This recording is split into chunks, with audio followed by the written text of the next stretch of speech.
Beleza. Tá bom. Sim, sim. Vocês já ouviram falar de... bom, então agora estamos gravando, é a aula do dia... Que dia é hoje mesmo? Dia 15. Dia De outubro. 15 de outubro, isso. 1h15 a gente está começando agora.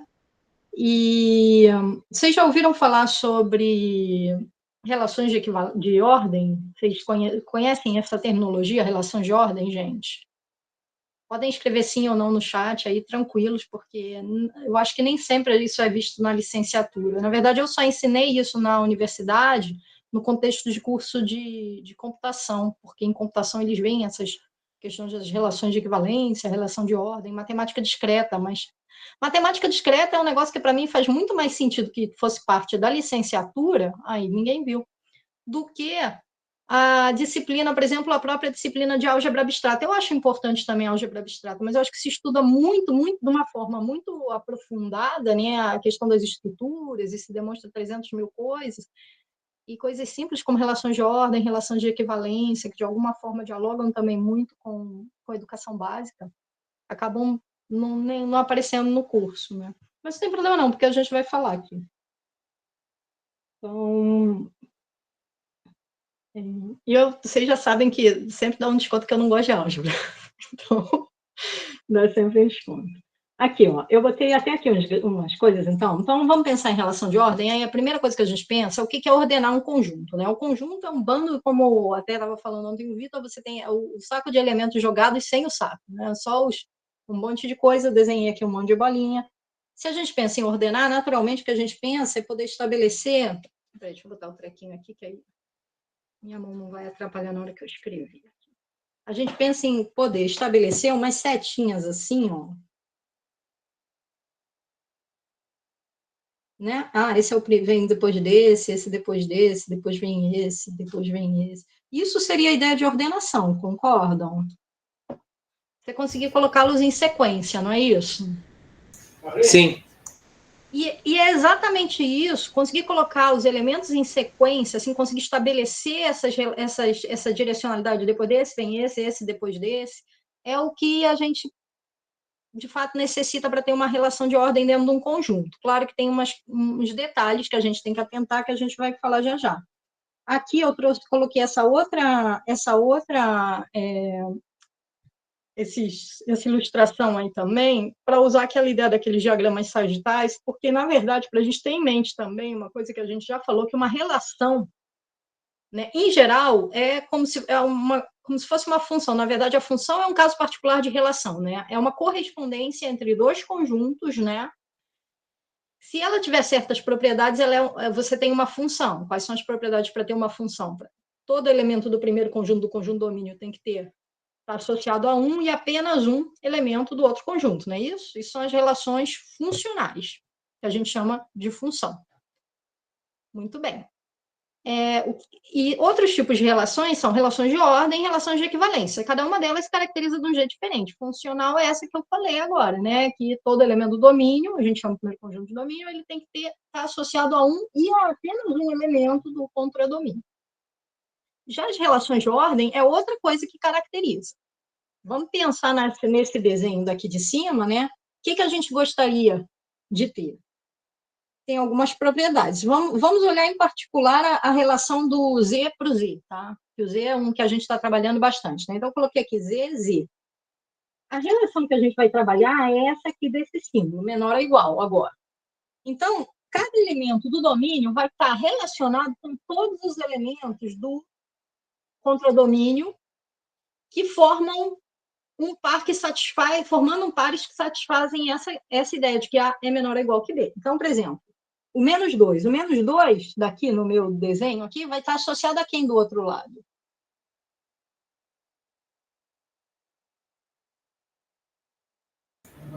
O menos 2 que você fala? Isso, menos 2. Essa é menor ou igual. Todo mundo, se ele quer que você seja menor ou igual, né? No caso, o menos 2 é menor ou igual a todos os outros elementos que vêm antes do menos 2, né? Todos esses outros, na verdade, que vêm depois, né? Isso. Todos esses que estão do lado de cá, eu tenho que botar setinha, concordam? Isso. Beleza, todo mundo está de acordo com isso? Repara, você vai dizer, mas isso não é uma função. Não, não é uma relação funcional, porque para ser uma relação funcional, e aqui teriam outras, né, ainda. Para ser uma relação funcional, não, só que para cima não, né? Para cima do -2, aqui, se eu tivesse aqui o -3, né? O -2 não vai estar ligado nele, né? Claramente não é uma relação funcional, porque você tem um elemento do domínio indo num monte do contradomínio, não é uma função, mas é uma relação, vai ser uma relação de ordem. Se eu pegar, por exemplo, agora o -1, o -1 ele vai começar aqui a se associar com o -1 e daí para baixo, não é isso? Tá certo? O -1 é menor do que todos esses caras daí, certo? Que estão associados aí do lado direito. Vocês estão acompanhando? Estão de acordo? Está tranquilo isso? De boa. Certo. Ou seja, para cada elementinho do lado esquerdo aqui, no lado esquerdo aqui para vocês, vocês vai estar associado a ele mesmo do outro lado e a todo mundo que é maior do que ele, porque a relação é justamente, eu quero dizer que A é menor ou igual que B, né? Isso seria, então, a representação dentro desse diagrama sagital, dessa relação de ordem dentro de Z para Z, né? A ordenação dentro de Z. Eu ainda estou olhando Z, olha, como conjunto, eu nem pensei ainda na estrutura que ele tem. Então, agora eu vou olhar aqui, ó, a definição de essa O1, O2 e O3, aí, isso daqui já é dos slides, né? Essas são as propriedades que mínimas para você ter uma relação de ordem em um conjunto. Não estamos falando ainda em estrutura, tá? Se eu tenho uma relação de ordem em um conjunto, necessariamente, pela definição do que é uma relação de ordem, ela tem que ser uma ordem menor ou igual, né? Ela tem que ser reflexiva, A menor ou igual que A, todo cara é menor ou igual que ele mesmo, tá bom? Antissimétrica, o que significa antissimétrica? Se A é menor ou igual que B, e B é menor ou igual que A ao mesmo tempo, então A e B tem que ser o mesmo elemento. Tá? Não, você não pode ter A menor ou igual que B e B menor ou igual que A sem que seja o mesmo elemento. Tá certo? Porque, na verdade, a gente tem até a gente define depois a outra forma de dizer, né? A é menor ou igual que B é a mesma coisa que dizer que B é maior ou igual que A. Também você poderia pensar assim, a antissimétrica, né? Não é possível A ser menor ou igual que B e B ser menor ou igual que A, a menos que eles sejam o mesmo elemento. Tudo tranquilo? Com essa O2? É razoável esperar isso para uma coisa que a gente quer chamar de ordenação, gente? Eu fico pensando que então só daria para a gente pensar numa relação simétrica se a gente estivesse falando de equivalência. É isso, né? Pelo que eu entendi. As relações de equivalência são simétricas. Muito bem, Danilo. Relação de equivalência já é outra classe, né? Aí elas são simétricas. Por quê? Porque se você está... A relação de equivalência, eu vou fazer que faz quando você tem um conjuntão aqui, tá?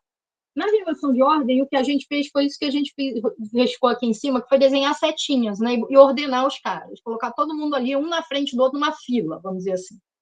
A relação de equivalência é outra coisa, que a gente quer dividir o conjunto todo em classes de equivalência, em certos grupos. Então, aí eu vou passar a olhar não para o elemento separado, mas para cada um desses grupos. Então, se eu tenho dois elementos aqui, A e B, se A é equivalente a B, significa A está na mesma partição do B, o B tem que estar na mesma partição do A, né? Não dá para ser de outra forma. Então, a relação de equivalência ela é simétrica, como disse o Danilo. Se A é da mesma classe que B, então B é da mesma classe que A. Se A se relaciona com B por uma relação de equivalência, B também se relaciona com A. A é equivalente a B, então B é equivalente a A. Já de ordem é o contrário. Não posso dizer que é o contrário, mas não funciona assim. Ela é antissimétrica, né? Se A é menor ou igual que B, então a única forma do B ser menor ou igual que o A é se o B for o próprio A. Tá bom? Tudo bem? Sumiu minha tela, né? O João levantou a mão, professor. Pode falar, João. Só queria comentar que sempre que eu vejo essa definição, eu fico um pouco intrigado, assim, porque na minha cabeça, uma relação de ordem, assim, se fosse ordenar um conjunto, eu sempre penso numa relação total, né? E as relações de ordem, elas não são necessariamente totais, né? Então, tipo assim, se eu fosse axiomatizar uma relação de ordem, eu não colocaria a antissimetria como uma propriedade. Eu colocaria que ou A é menor que B, ou B é menor que A. Que não pode acontecer deles não se relacionarem. Entendi. Você já está juntando a antissimetria com a característica do total. O total vai aparecer já já. Se vocês olharem aqui em cima, ó, tem aqui, essa é a tricotomia, né? Isso que você está falando está na tricotomia, que é exatamente como está escrito aqui, ó, relação de ordem total. Mas eu estou separando para a gente vendo devagarinho cada uma delas. Mas é isso, a gente pensa normalmente na relação de ordem total mesmo, né, João? Eu também acho mais fácil de pensar assim, né? E aí a gente fica, aí você vê, né? A gente tem que pensar também por que é feito, que se define dessa outra forma, né? Por que se pensa em relações, que se escreve dessa forma? Se você não tem nenhum exemplo na cabeça de uma relação que não seja total, fica difícil de entender. Mas daqui a pouco a gente vai ver um exemplo aí, a gente discute, volta nesse ponto, então, tá bom? E a última questão, então, é a transitividade, que eu acho que também é uma coisa super esperada para a relação de ordem, né? Quando a gente vai ordenar, se A é menor que, ou igual que B e B é menor ou igual que C, o A, obviamente, a gente espera que seja menor ou igual que C, né? Se é uma ordenação, então tem essa transitividade, certo? Às vezes a minha apresentação some para mim, some para vocês também? Não, tá de boa, tá aparecendo aqui certinho. Pode ser minha rede, então. Beleza, pra mim tá sumindo de vez em quando. Tá sumindo, né? Para mim também ela dá uma apagada, mas qualquer coisa vocês me avisam aí. Tá tranquilo essas três propriedades como propriedades que caracterizam relação de ordem? Sim, de boa. Beleza. Então tá. Aí depois dessa, a gente tem a tricotomia, justamente, que é o que estava falando o João, que aí é para quando você quer definir uma relação de ordem total. O que significa isso? Quer dizer que se você pegar quaisquer dois elementos do conjunto que você está ordenando, né? Se são dois elementos diferentes, A e B, ou A é menor que B, ou B é menor que A. Na verdade, não precisava agora nem botar o ou, poderia ser um ou simples, né? Porque como eu já falei antes que não pode acontecer se eles forem diferentes do A ser menor que B e o B ser menor do que A, agora eu só tenho que garantir que, na verdade, quaisquer dois elementos se relacionam pela ordem que eu estou estabelecendo.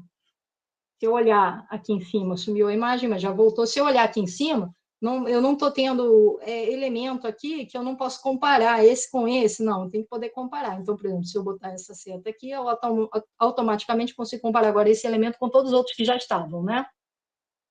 Isso é uma relação de ordem total, mas eu quero pensar numa estrutura que não tem ordenação total. Alguém já viu alguma? Gente, é um negócio que ninguém vai pensar assim do nada se nunca viu, tá? Mas alguém, por acaso, já viu uma relação de ordem, uma estrutura com relação de ordem que não é total? Ordem Olha, sem essa tricotomia. Você falou aí, eu não sei se tá certo, tá? Mas eu fiquei pensando nos complexos agora. Que é no sentido de que, assim, eu não sei se é isso que você está querendo dizer, mas, por exemplo, né? Se está nos complexos, você consegue dizer que 2 é maior que 1. Agora, você não consegue. Eu não sei se você consegue estabelecer uma coisa do tipo 2 e 2 mais 2i. Eu não sei se você consegue dizer alguma coisa sobre isso. Porque o que eu estou entendendo é o seguinte, né? Uma relação de ordem que não é total, você vai ter dois elementos A e B que você não consegue dizer se A é maior que B, se, né, A é menor que B ou se eles são iguais. E eu pensei nos complexos porque eu sempre fiquei... Quando eu era aluno, eu lembro de estudar isso, eu fiquei, cara, como assim? Mas aí, como é que eu vou colocar isso na ordem, né? Essa coisa... Quer dizer, eu tô pensando em números 2D, né? Agora não é mais uma reta, agora é tipo um mapa. É outra coisa. Eu pensei nos complexos, mas não sei se configura dessa forma. Essa ideia é muito boa, assim, quer dizer, eu não tinha pensado nessa ideia, na verdade, nunca, tá? Mas agora eu estou pensando em fazer uma relação de ordem que não seja total, uma relação de ordem parcial nos complexos. Daqui a pouco a gente vai falar dos complexos e aí a gente explora essa possibilidade, então. Beleza. Tá bom? Mas eu vou falar de um outro caso aqui mais simplesinho, tá? Mais discreto, vamos dizer assim, tá? Que é uma árvore, gente. Vocês já pensaram numa árvore? Olha só, uma árvore também dá para a gente uma relação de ordem. Vou desenhar aqui, ó. Vamos dizer que eu tivesse aqui A, aqui eu tenho B e C, aqui eu tenho D, E, opa, D, E. É assim a minha árvore, tá? Por isso que eu falei para vocês, essas coisas se usam muito em computação, sabe? F, G. Repara, eu posso dizer isso, eu posso pensar nisso como uma relação de ordem, gente. É bem diferente daquela que é ali uma sequência, mas olha só, eu posso dizer, vamos ver que essa estrutura vai satisfazer as três O1 e assim por diante, tá? Imagina que continuasse aqui, podia ser uma árvore, inclusive, finita ou infinita, tá? sei lá, como vocês quiserem. Mas imagina que continuasse. E aí a minha relação eu vou definir assim. Se tem um caminho para eu descer de um nó ao outro, do nó A ao nó B, tá? Ou do nó X ao nó Y, então X é menor ou igual que Y. Tá? Então, por exemplo, aqui eu posso dizer que A é menor ou igual que B. A é menor ou igual que todo mundo aqui, concordam?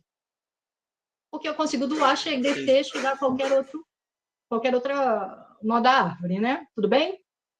Agora, o B, ele é menor ou igual que o D, que o E, né?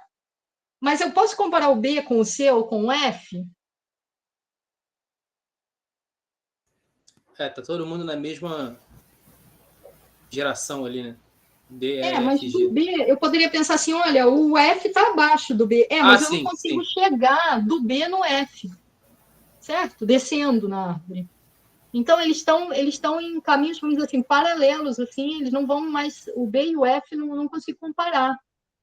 Com essa definição que eu coloquei. A definição que eu coloquei foi o A é menor ou igual que, o X é menor ou igual que Y, se eu consigo chegar de X a Y descendo na árvore, tá? Não vou escrever tudo isso, não. Mas entenderam a ideia? Vamos ver que isso dá uma ordenação. Vamos ver que vale, ó, reflexiva. É verdade que o A é menor ou igual que o A? E por definição, né? A gente coloca descendo ou ficando no mesmo lugar, tá? Andando a partir daquele ponto e andando assim para baixo, eu consigo chegar do A, eu consigo chegar no A. É reflexiva, né? Tudo bem, gente? Beleza. É antissimétrica? Se A, vamos dizer aqui, se o A é menor ou igual ao E. Bom, aqui eu já vi que o E não pode ser menor ou igual que o A. Para um cara ser menor ou igual que o outro e o outro ser menor ou igual que um, eu tenho que estar no mesmo nó, no mesmo lugar da árvore, concordam? Sim. Satisfaz O2. Então, eu já vi que satisfaz O1 e satisfaz O2. E O3, a transitividade, será que satisfaz? Se eu consigo chegar de A até E, até B, descendo na árvore, e de B eu consigo chegar em E, então de A eu consigo chegar em E, concorda? Aham. Então, ela é transitiva. Isso é uma relação de ordem, tá, gente? E, aliás, é uma ordenação muito usada. Por que isso é muito usado em computação? Porque quando, vamos dizer que você quer gravar... Isso, eu tive que fazer programinha para agenda telefônica quando estava ainda na graduação, que também foi matemática computacional. Então, quando você quer fazer lá uma agenda telefônica, você quer gravar um monte de contato, né? Se você colocar isso, programar para isso ficar em linha, tá? Numa relação linear assim, o que acontece? Na hora de você fazer uma busca, você tem que andar muito para conseguir chegar onde você quer. Quando você usa essa estrutura de árvore, você vai dividindo os dados, assim, tipo, cada vez você reparte por 2, então diminui muito a busca, entendeu? Você bota assim, por exemplo, o A, aí você olha lá, mais ou menos estatisticamente, metade dos nomes vão até o M. Estou chutando, eu não sei. Tá? Então, até o M vem para cá. A partir do M vem para cá. Entendeu? Então, quando a pessoa vai fazer, aliás, começa aqui por essa letra do meio. Então, a pessoa, quando vai fazer a busca, né, é uma busca que usa aquele critério de meio que repartindo ao meio o conjunto para tentar chegar no conjunto no elemento que você quer. Por isso, essa estrutura é uma estrutura de ordenação que é muito usada para aplicações assim de facilitar a busca, tá? Computacionais e tudo, beleza? Mas é só um exemplo. Por que eu quis trazer esse exemplo? Justamente por causa da questão que o João colocou. O João falou assim, não foi, João? Eu vou tentar dizer. Que é estranha aquela forma de botar aqui a antissimetria, né? Que você está acostumado mais com relações totais, em que você coloca assim, ou A maior que B, ou B maior que A, ou A igual a B. Não é isso, João? Exatamente. Então, se você colocar desse jeito, aí essa estrutura fica de fora. Não é? Porque ela não é total. Faz sentido. Aí é aquilo que ontem também a gente estava falando na aula, né? Você escolhe colocar ou não, definir de uma forma ou de outra, pensando em incluir o que é importante incluir, né, da forma como você vai definir, né? Então, a gente pode pensar... Só um instantinho, gente.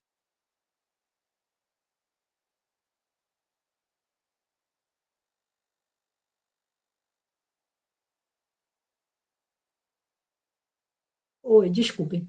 Então, aí a gente, então, quando define dessa forma daqui, agora já dá para entender um pouco melhor por que a gente faz essa definição da antissimetria assim, né? E depois faz uma outra para caracterizar as que são totais.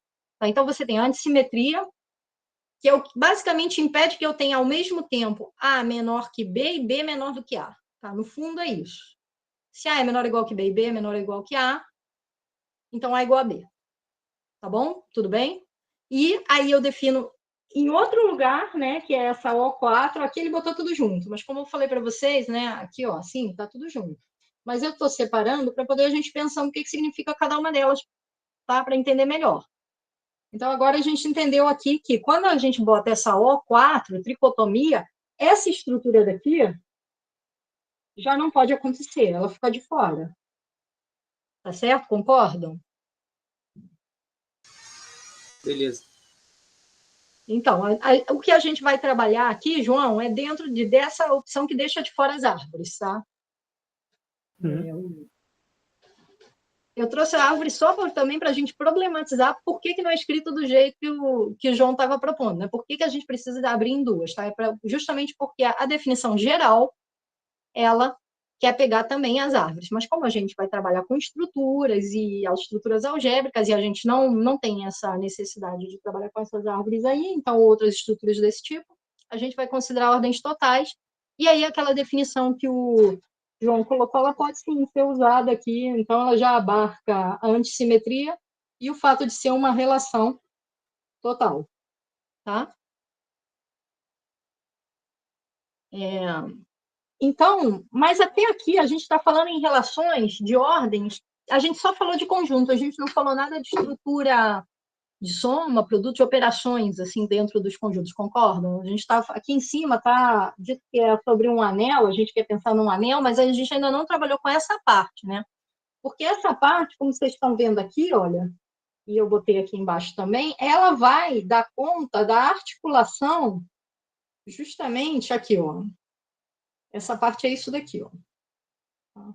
Deixa eu colocar aqui de um jeito aqui. Aqui. Agora, com isso que eu coloquei aqui agora, que é a O5 e a O6, que é a monotonicidade em relação à soma e em relação ao produto, agora a gente vai começar a falar da questão das operações. Vai ver que não é qualquer ordenação que a gente quer. Porque a gente quer uma ordenação que respeite que seja invariante por certas operações, né? Quer dizer, por exemplo, quando eu somo um número positivo ao A e o B, se o A é menor ou igual que B, eu quero que continue sendo menor ou igual que B. Ou um número negativo também. Quando eu somar qualquer número, é isso que eu tentei representar aqui. Vocês estão vendo aqui, nessa primeira reta? Se eu tenho um A menor ou igual que B, se eu somei o mesmo C, o A mais C vai ter que continuar sendo, se A era menor ou igual que B, então o A mais C, eu escrevo com letra muito feia e muito desorganizada, me desculpem. Então, o A mais C vai ser menor ou igual que B mais C. Tranquilo isso? Sim. Isso a gente chama de monotonicidade da soma, tá? A soma tem que ser monótona, tá? Quando eu somo alguma coisa, eu não posso bagunçar a ordenação, se eu somar a todos os elementos, tá? Beleza. E outra coisa que a gente pede também é a monotonicidade do produto, quando eu estou multiplicando por um número que seja considerado positivo. Quando eu defino a ordenação, né, a gente, na verdade, aí aqui já tem outra coisa. Se você olhar esse zero aqui, né, você tem o zero, que é o elemento neutro da soma. E aí eu passo a ter um conjunto dos elementos que são maiores que zero e os menores que zero. Olha como é que eu estou entrelaçando aqui as propriedades da estrutura, né, a existência do elemento neutro da soma. Está entrelaçada aqui com a ordenação, porque esse elemento neutro passa a ter um papel na ordenação de separar dois conjuntos, né? O que depois, mais para frente, a gente vai chamar de positivo e o outro conjunto, que a gente pode chamar de negativo. E a ideia é que se eu tenho um C maior do que zero, aí, se eu tenho aqui, ó, A menor ou igual que B, se eu multiplicar por C, o AC tem que ser menor ou igual do que BC, na minha imagem. Então, aqui eu tinha o meu A, aqui eu tinha o meu B. Aí, quando eu multipliquei por C, olha, aqui em cima, na soma, os dois andaram a mesma quantidade. Agora, no produto, isso não acontece, né? Se eu multiplicar aqui um número, mesmo que eu multiplique pelo mesmo C, se eu multiplico 2 por 2, ele vai para 4. Né? Agora, se eu multiplico 5 por 2, ele vai para 10. Você vê. Esse salto aqui do 5 é maior do que o salto do 2 por 4, mas isso não importa. O que importa é que eles estão os dois mantendo aqui, quando eu olho o AC e o BC, eu continuo tendo que AC é menor ou igual do que BC. Então, se A é menor ou igual que B, eu preciso ter isso valendo, claro, tomando desde que C seja maior ou igual que zero. Tá? Tudo bem? Sim. Tá tranquila essa questão, gente, da ordenação com a estrutura? Na aula extra da quinta-feira, o Vitor começou a falar de inteiros, ele estava pensando, a gente estava conversando sobre sentidos, né, para as operações dos inteiros. E aí no sentido de que, né, nos inteiros a adição ela passa a ser movimentação com orientação e que a multiplicação ela passa a ser essa coisa da dilatação, né, com orientação. Aí o que eu estou pensando aqui, tipo assim, né, com essas monotonicidades, eles movimentam e eles dilatam juntos, né? Se um movimenta, o outro movimenta o mesmo tanto.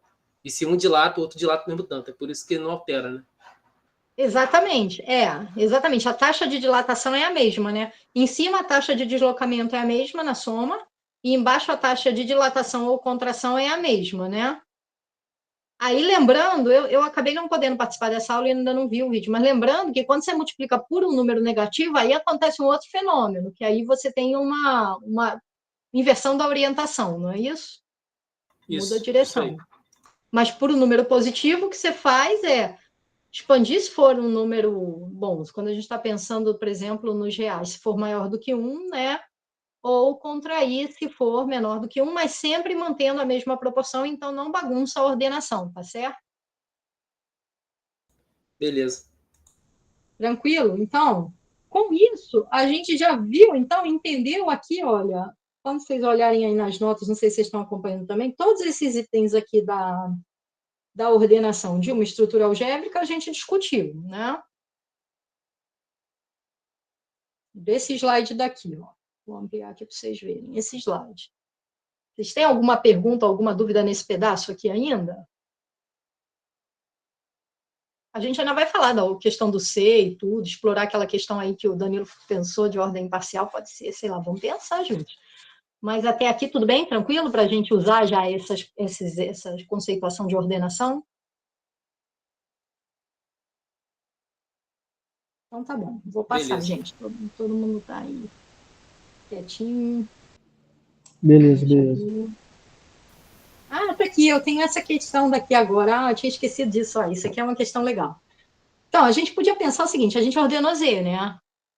Daí eu poderia pensar em ordenar o Z4, né? Que é aquele do módulo 4, né? Z, que tem esses caras aqui, 0, 1, 2 e 3. Sabe? Todo mundo sabe o que é isso? Aquela ideia da classe de equivalência.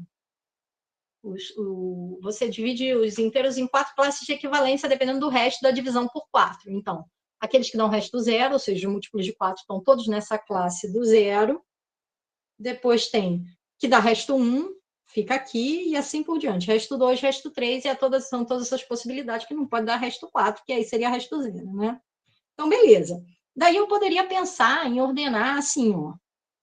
Né? Vou botar como setinha, daqui para cá, daqui para cá, daqui para cá. Ou seja, teria que 0, menor ou igual que 1, menor ou igual que 2, menor ou igual que 3. Né? Classe do 3. Se eu penso como conjunto, tudo bem com essa ordenação? Tem algum problema com essa ordenação como uma ordenação num conjunto? No conjunto Z4. Se eu pensar em Z4 apenas como conjunto Z dessas classes. Tem algum problema nessa ordenação? Está bem definida? Satisfaz aquelas 4... É uma ordem total, ela satisfaz aquelas 4... Vou pegar aqui em cima. Satisfaz essas 4 primeiras propriedades aqui? Reflexividade, assimetria, transitividade e tricotomia. É reflexiva, né? certo? Acho, 0 é menor ou sim, igual que 0, todo mundo é menor ou igual que si mesmo. Satisfaz a antissimetria, porque se um cara aqui desses aqui for menor ou igual que outro, e outro menor ou igual que ele tem que ser o mesmo cara, concordam? sim, Também satisfaz, qual era a outra que eu tinha, reflexiva? Transitivo, se A é menor que, ou igual que B e B é menor ou igual que C, então A é menor ou igual que C, tranquilo? Tá valendo, né? sim. E a outra que é a total, para ser total, né, que o João até falou, ou seja, dado quaisquer dois elementos desse aqui, eu consigo dizer quem é menor ou igual que o outro. É total, né? Então, isso me dá uma relação de ordem nesse conjunto, certo? Agora, se eu olhar o Z4 como estrutura algébrica, como é que a gente escreve mesmo? Mais, e produto é assim, né? Não sou boa de álgebra, gente. É assim, né? Que a gente escreve como estrutura algébrica. É. Daí, isso ainda é uma ordenação? Porque aí se você soma, né? 3 com 1, você volta pro fim da fila, né? É algo nesse É. sentido. Então, é ou não é? Por quê? Eu quero saber aí. Então, dá aí um exemplo. Se não é, mostra que não é. Se é, explica por que acha que é. Daniel estava falando que volta para o fim da fila, né? Porque eu penso assim, se você soma um número de resto 3 na divisão por 4 com um número de resto 1 na divisão por 4, a soma disso, né? Quer dizer, os restos somados dá 4, aí você divide por 4, o resto é 0. Ou seja, quando você soma esses dois, você volta. Quer dizer, é o que eu tô falando, você volta pro fim da fila, você vai ter uma coisa que é menor, né? É isso mesmo. Do que os Vou usar o primeiros. teu exemplo aí, então. Vou botar assim, ó. Eu tenho que o 1, por essa relação de ordem aí que eu botei, é menor ou igual que o 3. Todo mundo está de acordo? Sim. Agora eu quero ver se vale a monotonicidade da soma, seguindo a sugestão do Danilo. Então, por exemplo, eu vou botar, não vou nem botar mais um, podia botar mais um, mas eu até vou botar. Não, tudo bem, vou botar mais um. Então, o que eu vou fazer? Eu vou somar dos dois lados, mais um, mais um. Será que ainda vale? Será que vale isso? Aí aqui o que eu fico? Eu fico que 2 é menor ou igual do que. Quem que é. Ah, faltou aqui. Quem que é esse lado de cá? Quem fica? Fica o zero, zero. né? 0. E aí, tá valendo? Não. Aí deu Não, ruim. né? Isso aqui é falso. Certo? Então, no Z4, como conjunto, eu posso até pensar nessa ordenação, mas como estrutura não funciona. Concordam? Sim. E é Certíssimo. legal porque vocês já até perceberam aí, como o Danilo falou, né? O que está dando errado? É essa ideia que tem tipo, uma circularidade que o negócio volta para o fim da fila, quando você soma. Ele anda para frente e volta para trás, não é isso? Sim. É Só uma legal coisa que você guardar falou, isso. mexendo. Hã? Só para entender. Então, nesse caso, eu posso dizer que o conjunto tem uma relação de ordem, mas não a estrutura algébrica com a soma e com a É isso multiplicação, com aí. as operações. Você É pode isso. colocar a Tá. relação de ordem no conjunto Z4 sem nenhum problema. Entendi. Agora, não é uma relação de ordem no anel, na estrutura algébrica, porque ela não respeita, não vale a monotonicidade das operações, entende? Entendi. Então, é uma relação de ordem para o conjunto, mas não para a estrutura. Por isso que eu quis separar, na hora de explicar no início, essas 8, e fazer bem devagar para poder mostrar que tem certas coisas que são relações de ordem e não tem nada de errado com relação de ordem em conjunto, é um negócio útil para caramba. Só a galera que está pensando lá na álgebra aí já tem que olhar com mais essas outras características aqui também de monotonicidade das operações, tá? Beleza. Tranquilo, então. Beleza, agora sim, chegamos no C, olha aqui, ó. Chegamos no C, né? Depois disso, nos slides lá do curso, a gente tem o C, o C. Vou até puxar para cá. E aqui, o que ele está propondo é ele está propondo assim, que a gente poderia ordenar o C, né? Poderia ordenar como? Como uma ordem lexicográfica, que é basicamente igual à ordem do dicionário, né? Que significa que se eu tenho aqui... Eu poderia olhar, a gente tem essa notação A mais BI, mas eu também poderia pensar que, escrever aqui, peraí, cada elemento Z, né? Como AB, né? Como um par ordenado, né? Porque daí eu vou simplesmente ordenar colocando olhando primeiro para esse e depois para esse, igual a gente faz no dicionário. Primeiro olha a primeira letra da palavra, bota tudo em ordem pela primeira, quando as primeiras são iguais, aí a gente diferencia na segunda letra, e se a segunda também for igual na terceira, e assim por diante, certo? Aqui eu só vou ter duas letras, a primeira e a segunda. Se eu fosse fazer isso eu gosto de olhar sempre geometricamente, como eu estava falando para vocês, eu só sei aprender matemática, estudar matemática desenhando, né? Fiz meu doutorado desenhando, tudo cheio de desenho. Acho que a minha defesa foi a primeira defesa animada, assim, tinha animação, tinha desenho, assim, os conjuntos, a dimensão, não sei o quê. Então, se eu for desenhar aqui, eu quero saber como é que no desenho aqui, faz de conta que esse aqui é o complexo, né? Então, aqui eu tenho o real, e aqui eu tenho a parte imaginária. E aí eu tenho dois pontos aqui, por exemplo, esses dois pontos. Vamos dizer que esse aqui é A e esse aqui é B. Quem que é menor, A ou B? De acordo com essa ordem que vai olhar a ordem que ele está propondo aqui, ó, vai olhar primeiro para o A. Olha só, vamos ler aqui isso que está dizendo aqui. Então, aqui diz que o A mais IB, ele é menor ou igual dentro dessa relação estranha, né? Do que C mais IB, se A for menor do que C, tá? Ou se A for igual a C e B menor ou igual que D. Ou seja, primeiro ele vai olhar para a parte real, e depois ele vai olhar, se for tiver mesmo a parte real, aí ele vai olhar para a imaginária. É isso que ele está falando, né? Como é que fica A e B aí, esses A e Bs que eu coloquei?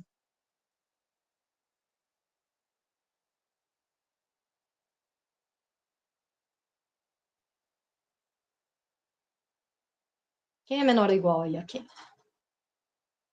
Ah, gente, desculpa, eu usei A e B, né? Que ideia mais ruim, né? Quando A e B é como se fossem as componentes, não devia ter usado A e B. Vou mudar aqui. Esse aqui vai ser Z e esse aqui vai ser W. Pronto, agora está melhor, né? Porque A e B já está sendo usado aí como A mais BI, C mais DI, não me dei conta. Quem é menor aí, né? De acordo com essa ordenação que foi estabelecida aí, proposta aí nesses slides.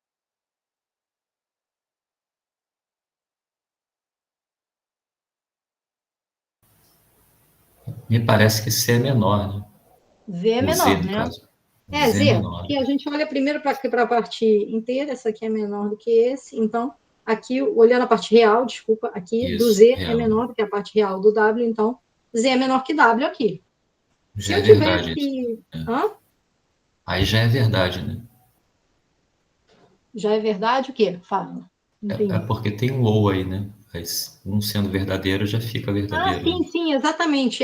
Esse ou diz que se isso vale ou isso vale, então vale essa ordenação aqui. No caso, como esse primeiro vale, então já vale que esse ponto é Tudo. menor do que esse daqui. E se eu tivesse aqui assim, ó, vamos dizer que eu tivesse aqui agora um ponto aqui. Ele não está escrevendo mais. Um ponto aqui, vamos dizer, eu quero um outro. Agora, olha só o que eu estou querendo fazer. Estou querendo fazer, deixa eu pensar aqui no meu exemplo. Esses dois pontos aqui, esse daqui que eu vou chamar de Z1, não sei por que o negócio parou de escrever, e esse aqui é o W1. Quem é menor, Z1 ou W1?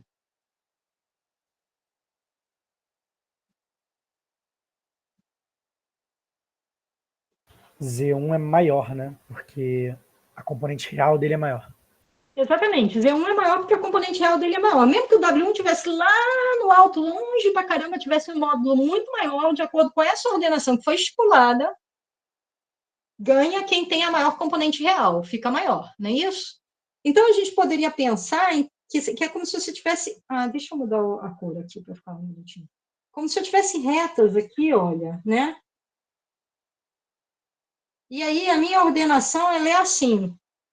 Eu sempre vou olhar quem está na reta mais da frente, né? No caso da frente para vocês é daqui, quem está na reta mais longe do eixo, mais para frente, assim, é maior. E dentro de uma mesma reta, daí eu vou olhar qual é a maior. Se eu quiser comparar esse ponto com esse ponto e os dois estão na mesma vertical, daí eu tenho que olhar a componente imaginária, tá certo? Aí o legal é quando empata, né? Na parte real. Né? Se empatar na real e na imaginária? No caso, por exemplo, quando fica... no caso, por exemplo, quando A é menor que C, é verdade. Aí você já consegue desempatar. Já consegue se tá desempatar. eu olho primeiro a reta que o cara tá. Se tá na mesma reta, eu vou desempatar pela componente vertical. Sendo que, aí, se a componente vertical também for igual, aí é porque os dois são iguais mesmo. Aí é aquele caso que A é igual a B, né? Não sei por que esse treco aqui começou a chiar agora. Tá certo? Beleza. Isso dá uma ordenação? Assim como a gente fez no Z, a gente pode olhar e ver que isso dá uma ordenação, tá? Por que isso vai me dar uma ordenação? O que eu tenho que verificar mesmo? Fala. Michele, eu estou tentando ver o sentido daquela... por que tem aquilo que vem depois do ou, aí depois dessa equivalência? Esse pedaço daqui, né? Esse pedaço, qual o sentido disso, né? Porque Então, se a primeira A menor que C já desempata, já consegue dizer quem é maior, quem é menor? Qual a função dessa outra parte? Estou me perguntando aqui, tá? Estou problematizando aqui. Ótimo você perguntar, Marcelo. Olha, gente, por favor, perguntem que a aula fica muito mais legal quando vocês perguntam. Então, isso daqui é justamente para o caso em que eu não consigo desempatar aqui. Quando é que eu não consigo desempatar aqui? Quando eu tenho dois elementos, 2 pontos, em que nenhum deles vale que é menor que o outro nessa componente real. Ou seja, é o caso em que A é igual a C. É justamente o caso em que os dois estão na mesma reta. Se eu tenho um ponto aqui e um ponto aqui. Os dois estão na mesma reta. Deu para ver os 2 pontinhos pequenininhos que eu marquei? Certo. Aí, só por essa primeira questão daqui, ó, eu não conseguiria dizer qual desses dois é maior. Porque a componente real deles é a mesma. Daí eu tenho que ter um outro, aí eu caio nesse outro caso daqui. Então, eles são iguais, aí eu vou olhar o quê? Eu vou olhar outra componente. Aí eu vou desempatar. Esse aqui é o desempate usando a componente imaginária. Imaginária. O coeficiente do I, tá bom? Então, Certo. nesse caso daqui, desses dois que eu marquei, eu vou destacar aqui, fazer um círculo em torno do maior deles. O maior seria esse daqui, se a caneta cooperar. Esse, né? Esse é maior, porque eles têm a mesma componente X, mas esse tem uma componente Y maior, que é real e imaginário, na verdade. Não? Tá bom? Sim. Fazer outra pergunta, professora. Na parte da esquerda, nessa mesma linha ali, o sinal que está usando para menor ou igual, eu não sei se é porque está longe. Não sei se dá um zoom vai melhorar, Não, mas é isso mesmo. tem uma coisinha Ele ali. não quis usar o mesmo sinal de menor ou igual. Então, ele criou um novo símbolo, que é esse símbolo aqui, que ele desenhou assim, ó. Aqui assim, só que ele fechou aqui, né? Entendi. É um outro símbolo para menor ou igual, que ele está criando ele está definindo uma ordem, uma ordenação. Sei. E aí, uma coisa que a gente tem que fazer, se a gente está dizendo que isso é uma ordenação, é verificar que isso satisfaz pelo menos O1, O2, O3, e, se possível, um O4 também, porque daí a gente teria também uma ordenação total, fica melhor. Estou falando de ordenação em conjunto, né? Agora, como vamos dizer assim, não é uma ordenação conhecida, sei lá, e como a gente vai ver que não dá também uma ordenação da estrutura, ele não quis usar o símbolo de menor ou igual, que normalmente a gente usa quando está fazendo ordenação em estrutura, e ele usou esse outro símbolo. Sim. Eu diria que essa ordenação aí é inventada, só que todas são, né? Todas são. Só que todas são. Exato. Então, então não é. Mas é isso mesmo. Esse símbolo parece aquele botão de voltar na música, né? Que você está ouvindo música. Exato, parece. Igual, sim. Igualzinho. Isso mesmo. Capaz que desse, sei lá. Enfim. Acho que é daí mesmo. Tá, vamos ver agora, então, que essa ordenação, vocês já entenderam ali geometricamente, entenderam como é que a gente compara os complexos usando essa ordenação, né? Vamos verificar de novo, agora juntos, aqui de novo não, né? Que a gente só fez para o Z. Vamos verificar para o C agora, que isso realmente dá uma ordenação no conjunto C. Totalmente legítima, tá? Então, como é que a gente tem que ver? A gente tem que ver primeiro tem que ver essas 3 propriedades primeiro: reflexiva, antissimétrica e transitiva. Da forma como a gente criou essa ordenação aqui, como a gente montou, a gente percebe que ela é reflexiva, ou seja, um elemento sempre é menor ou igual que ele mesmo, porque para ver se ele é maior ou menor, você tem que olhar o quê? A componente do real e do imaginário, mas todo elemento tem a mesma componente real e imaginária que si próprio. Então, todo mundo é menor ou igual que si próprio, né? a reflexividade está valendo. A antissimetria. Se um ponto Z é menor ou igual que W, tem duas possibilidades. Uma é que a componente real dele seja menor do que a componente real do W, né? Nesse caso, obviamente que o W não vai poder ter componente real menor ou igual, né, do que a do Z, concorda? Sim. Se o Z tem componente real menor ou igual que a do W não vai ser menor ou igual que a do Z, né? Então, nesse caso, se o Z é menor que o W, já olhando a componente real, já está resolvido, já está visto que não pode valer o W menor ou igual que o Z, porque você já teria um problema aqui na própria componente real. Mas vamos supor, então, que Z e W, Z fosse menor ou igual que W, mas a diferença tivesse só na componente no eixo Y, na componente imaginária. Mesmo assim, o Z tem uma componente imaginária, então, ele tem a mesma componente real que o W, mas tem uma componente imaginária menor que a do W. Então, não tem como o W ter uma componente imaginária menor, nem como ter uma real menor, porque a real está presa, que é a mesma. Então, a gente consegue ver que, de acordo com essa ordem que a gente criou, inventou aqui, como disse Danilo, está inventado, todas são essa também, se Z é menor ou igual que W, W não pode ser menor ou igual que Z, a menos que W seja o próprio Z. Tá bom? Só se for igualzinho, aí pode, né?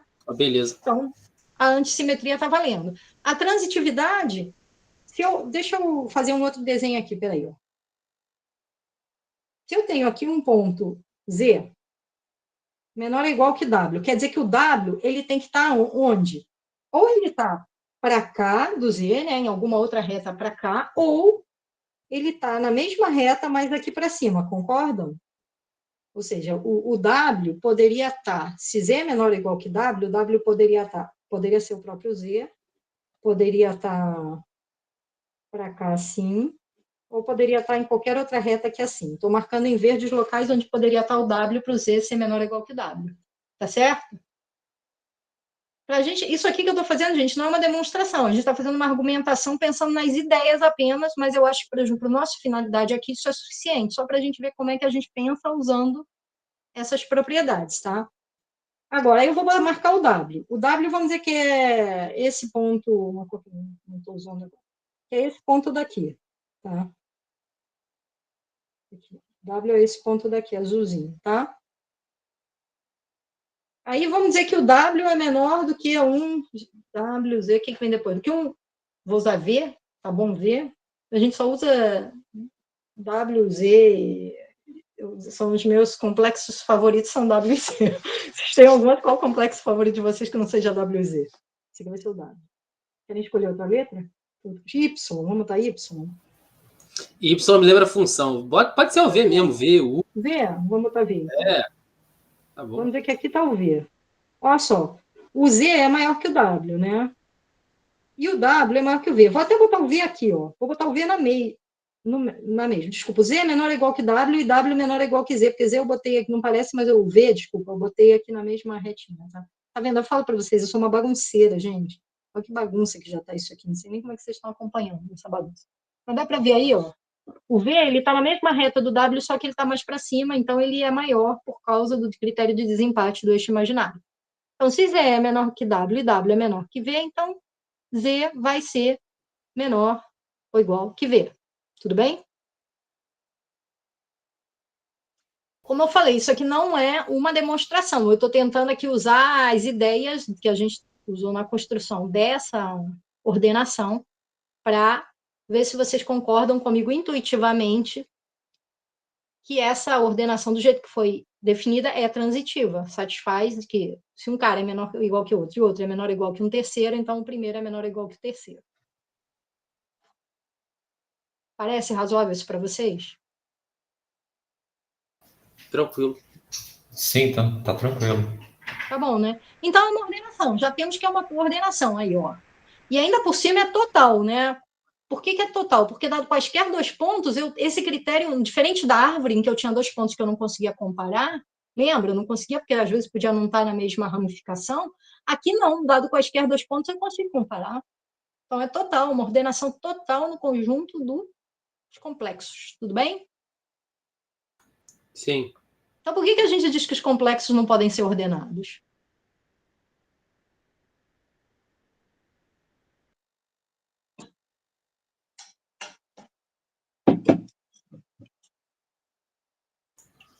Talvez eles não possam ser ordenados no sentido mais tradicional, né? De quando a gente pensa em ordem, como você está ordenando tamanhos ou grandezas, no sentido de ser. É difícil dizer que 2 é maior do que 2 mais i. Aí é aquilo, né?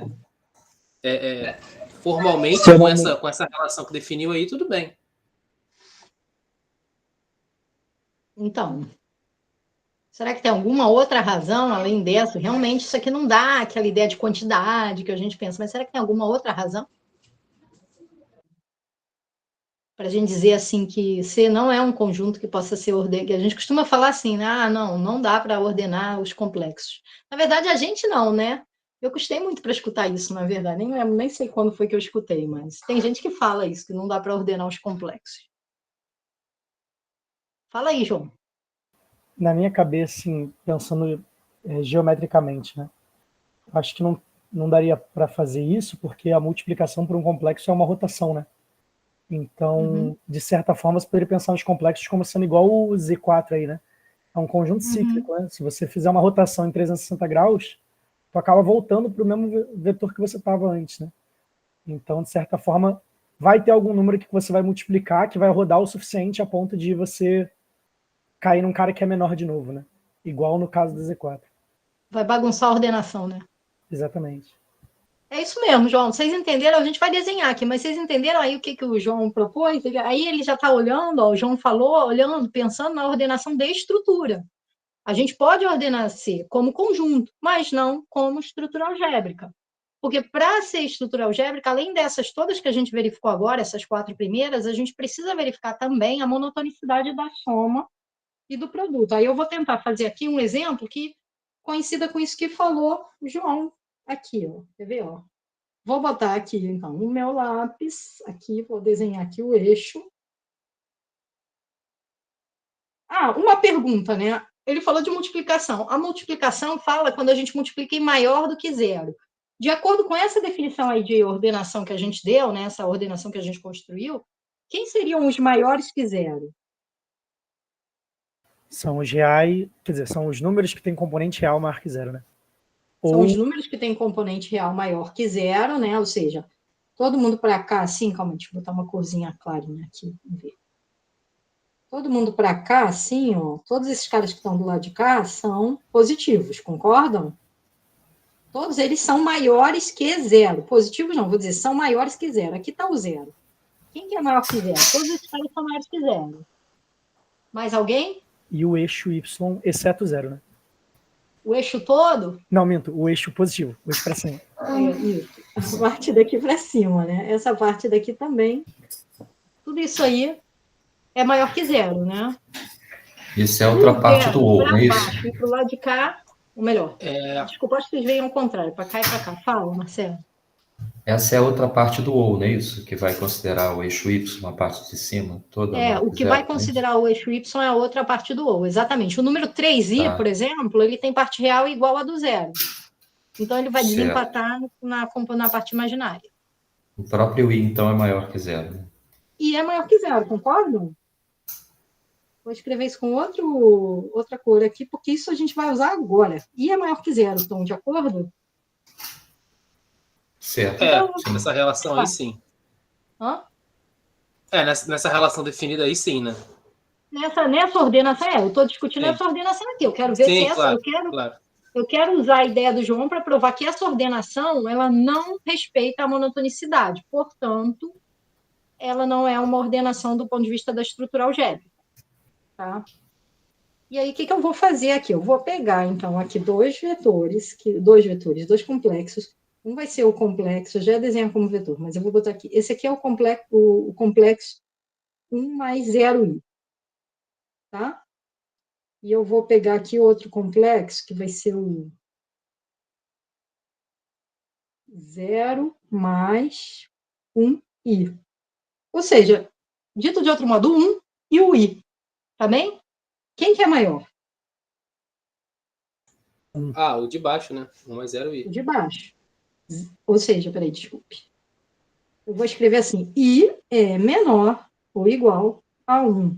Com essa relação aqui, valeu? Tá de acordo? Estão de acordo? Tá valendo essa relação? Certo. Beleza. Agora, como bem conversamos ainda há pouco, né, o I mesmo ele é positivo, ele é maior que 0, né?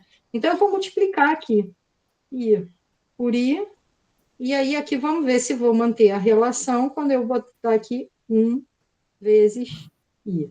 O resultado disso vai ser 1 vezes I vai ser I, e do lado de cá eu vou ter o quê? -1. Menos 1. Ou seja, eu tenho que esse cara daqui veio para cá, e esse cara daqui veio para cá onde estava o outro, né? Uhum. E aí, essa relação daqui, que tem aqui embaixo, ela é verdadeira, essa daqui? Continua verdadeira, né? Então, eu peguei um exemplo ruim, né? Eu acho que poderia ser I menor igual a Se 0. fizer de novo, aí que dá problema, né? Aí dá problema. Se É, multiplicar Aí por I mais você uma vez. Eu peguei um pisa na exemplo. outra, né? Eu peguei um exemplo ruim, gente.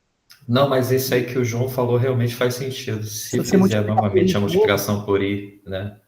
o menos Aí, 1 vai aumentar e o I vai diminuir. exatamente. Então, eu deveria ter pego, né? Como falou, como está observando o João, eu deveria ter pego como pontos iniciais esse daqui e esse daqui, não é isso? Isso. Isso. Aí eu vou ter aqui, vamos refazer aqui então. Então, aqui eu tenho assim, qual que é menor desses dois? É o menos 1. Menos 1 é menor ou igual a I. Aí agora eu vou multiplicar por I dos dois lados, e eu vou ficar com menos 1 vezes I. Será que isso aí é menor ou igual do que Aí é o I quadrado. vezes I? Vezes... Aí o que eu estou dizendo então é que menos I é menor ou igual do que menos 1, não é? Menos Então, eu comecei com esses dois em azul e fui parar nos seguintes. Esse cara daqui, ele veio para cá, como já tinha vindo antes, e esse daqui veio para cá. Não é? E agora, quem desses dois vermelhos aqui é maior? É o menos I. menos I, né? Esse daqui, o menos I é maior, né? Por quê? Porque a componente real dele é maior do que a componente real do outro. Então, esse negócio daqui é falso. Concordam? Certo. E assim, com esse exemplo, nesse caso, com um exemplo, a gente mostra que a monotonicidade não é satisfeita, porque para ser satisfeita tem que valer sempre. Então, se eu conseguir um exemplo em que eu multipliquei por um número que é considerado maior que 0 dentro da minha ordenação, pelo meu critério de ordenação, I é maior que 0, e eu baguncei aí a ordenação dos elementos, né? Eu não respeitei a monotonicidade, então essa ordenação, ela pode ordenar o conjunto, mas não ordena a estrutura algébrica. Tá certo? Entendi. Tudo bem? É o que eu tinha falado antes lá do Z4, né? A mesma coisa, vale para o conjunto, mas não vale para não funciona na estrutura, né? Exatamente. Eu quis fazer aquele exemplo do Z4 justamente porque achei que vocês fossem perceber, como vocês de fato perceberam, essa questão dessa circularidade, né? Que quando o cara volta para o final, assim, quando você tem esse movimento né, circular, você perdeu ali você bagunça essa questão da monotonicidade, né? Sei. Tá? Então, Agora, é como se os complexos eles aceitassem uma relação de ordem que é mais estática, né? Tipo assim, se estiver pensando só no conjunto, né? E a gente está pensando nas operações como movimento, estaticamente, beleza. Agora, se começar a mexer, quebra o negócio, né? é isso aí, ela tem uma relação de ordem, mas essa relação de ordem ela é só do conjunto, não é da estrutura. Botou como estrutura e já dançou. Agora, outra coisa que a gente poderia pensar, que eu nunca tinha pensado, como eu tinha falado agora, né, para explorar a colocação que o Danilo tinha feito antes, é nos complexos como uma ordem que não fosse total. Quando a gente quer ordenar a estrutura, a gente quer uma ordem total. Tá? Você vê que aqui eu estou falando isso porque está escrito aqui, tá? Porque, como eu falei, eu não sei álgebra, mas está escrito aqui. Então, acho que é uma ordem total. Mas se eu pudesse, aí eu já vi o seguinte, que eu não consigo tudo, eu não vi isso ainda. Na verdade, a gente ainda vai ver que não dá para conseguir tudo isso aqui para o C, para os complexos. Mas até agora, o que a gente tentou não funcionou. A gente conseguiu ordenar o conjunto, satisfazer essas primeiras 4 aqui, né? Mas essas outras daqui de baixo falharam. Aí a minha pergunta é, pensando naquela coisa que o Danilo colocou, será que se a gente abrir mão da 4, que é a tricotomia, né, que é justamente aquela que diz que a relação tem que ser total, nos complexos, que é isso que você tinha falado, você pensou, eu compensaria uma ordenação nos complexos que não fosse total. Será que aí a gente conseguiria uma que, não sendo total, não viola a monotonicidade da soma e do produto?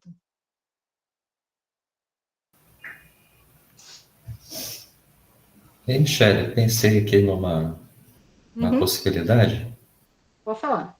Que desenho. Fala que desenho. Para a gente poder problematizar, pensei estabelecer uma relação de ordem nos complexos usando os módulos, né? O tamanho do vetor, né?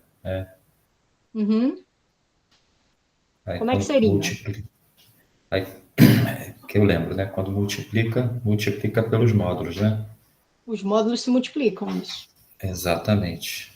Agora, quando soma, aí isso já cria um certo estresse ali. Não sei. A soma seria aquela regra do paralelogramo, né? Do paralelogramo. Agora, não sei se isso vai ser possível, realmente. Mas vamos pensar aqui, ó. Você está querendo olhar para os módulos, certo? Certo. Se você está querendo olhar para os módulos, significa que todos esses pontos que estão num círculo assim, eles têm o mesmo módulo, né? Isso. Então, assim, para continuar valendo a assimetria, né? O fato de que... Não, como é que eu quero que continue valendo? Para eu valer a simetria, se eu tenho que A é menor ou igual que B e B é menor ou igual que A, então A tem que ser igual a B. Ou seja, se eu puder comparar esse ponto daqui, às vezes ele não escreve, às vezes esse ponto com esse ponto, se eu puder comparar esses 2 pontos, isso vai dar problema porque eles não são o mesmo ponto. Mas o que eu posso fazer, como a gente está justamente abrindo mão da totalidade, né, Marcelo? Então, seguindo essa tua ideia aí, a gente pode pensar assim, que eu não vou comparar esse ponto com esse ponto. Eu vou ordenar todo mundo em retas assim, ó. Vou pensar o C como um conjunto de retas, e aí, dentro de cada reta aqui, cada direção, eu vou ordenar usando o módulo. Esse cara daqui é menor do que esse cara daqui, que é menor ou igual que esse cara daqui, que é menor ou igual, que é maior ou igual que esse cara daqui. Estou olhando na mesma reta. Certo. A mesma reta seria para cá, né, gente? Oh, meu Deus. Eu gosto de desenhar, mas desenho mal. Então, daí, só que eu não poderia comparar esse cara com esse cara daqui, mas tudo bem, porque o que a gente está propondo aqui, pensar juntos, coletivamente agora, né, a partir dessas ideias que vocês trouxeram, é pensar em uma ordenação dentro do C que não seja total. Então, não tem nenhum problema que eu não vá comparar um com o outro. O que importa é que ela vá respeitar ainda as outras propriedades. Certo. A antissimétrica já falha, né? Nessa daí. Não, se eu fizesse assim, a antissimétrica não falharia. Porque, na verdade, desse jeito, eu estou sim. assumindo que esses não são comparáveis. Igual na árvore, que eu não consigo comparar todo mundo, a minha comparação, a minha ordenação só vai pegar caras que estão numa mesma reta. É porque eu ainda estou elaborando aqui ainda o círculo lá que você fez, que tem os mesmos módulos. Você está pensando nesse cara do lado de cá, é isso? É porque, de fato, assim, realmente, eles não são iguais. Eles têm que ser o mesmo ponto. Mas a gente bota orientação aqui, ó, positivo para lá, negativo para cá, é como se você estivesse ordenando várias retas. Pode ser. Se daí, colocar orientação, realmente. Essa seria o único problema, sabe qual que é o problema daí, que agora eu estou pensando aqui, ó? Quando você pega... o problema é que você continua... Quando eu multiplico, eu saio da mesma reta, né? Porque se eu multiplico por um real, eu só expando, mas se eu multiplico por um complexo, eu giro também. Gira. Então, eu saio da mesma reta. Aí eu não consigo falar... Opa, fiz besteira, gente. Eu sei o que eu fiz de besteira. Eu sumi com a apresentação, não foi? Não, Não, tá aparecendo aqui ainda. para mim. Para mim tá tranquilo. aparecendo. Besteira só para mim, pronto. Já desfiz a besteira. Porque daí a gente, então, ó... a gente não consegue falar, que eu estou querendo mexer na tela errada, a gente não consegue falar da monotonicidade da soma, porque quando eu multiplicar, quando eu somar, na verdade, os caras podem parar em retas diferentes, né? Se eu somar 2 pontos, a multiplicação não teria problema, porque se eu pego 2 caras que eu consigo comparar e multiplico, eles vão girar pelo mesmo ângulo, né? Isso para quem... Uhum. Infelizmente, a gente, quando vê complexo, nem sempre vê essa questão da geometria, mas essa é a parte mais legal. A multiplicação, ela gira por um ângulo, pelo ângulo do real, que você, do complexo do imaginário que você está multiplicando, né? do número complexo. Mas na hora de somar, não vai acontecer dessa reta vir parar direitinho numa outra reta que passa pela origem. Ela toda é transladada. Então, ela deixa de ser uma reta que passa pela origem. E aí você vai perder a possibilidade de comparar. Enfim, isso aqui era só uma divagação a partir da colocação do Danilo, que eu acho que é muito boa, acho que ainda dá para divagar muito mais, para a gente, de fato, pensar em outras maneiras possíveis de ordenar os complexos, abrindo mão sempre de alguma coisa, porque você não vai conseguir tudo, como a gente vai ver já já, mas aí vamos continuar aqui no nosso roteiro, e isso fica para a gente pensar depois, tá? Pode ser? Show. Vamos voltar aqui para o roteiro. Então, a gente já viu que essa ordenação que a gente tem aí, ela não funciona como uma ordenação da estrutura dos complexos, mas funciona como uma ordenação do conjunto. Agora, o que a gente gostaria de ver, o que eu gostaria, então, que a gente quer se perguntar é isso que está aqui no meio dessa bagunça toda. Olha. Será que é possível colocar alguma ordenação? Ou será que a gente consegue provar que não é possível colocar uma ordenação que, de fato, respeite a estrutura algébrica dos complexos? Isso é o que a gente vai pensar agora, tá? Só que, para isso, antes a gente vai fazer aqui, vai trabalhar com algumas propriedades básicas aqui, tá? Que estavam lá nos slides, então vamos fazer. Ele colocou a demonstração, tá lá nos slides do Vitor, tem aqui as demonstrações, mas elas são simplesinhas, assim, não são fáceis, são simplesinhas, mas as coisas mais simplesinhas são as mais difíceis quando a gente quer provar, né? Mas justamente por isso que eu acho importante a gente tentar fazer aqui sem não tentar entender o que já está feito. Né? Então, vamos tentar fazer juntos aqui.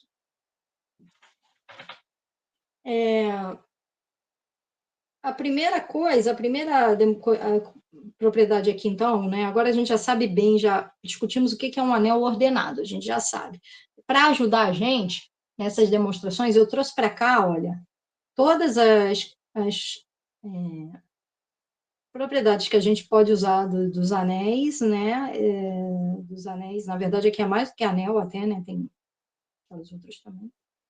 E aqui, as da ordenação.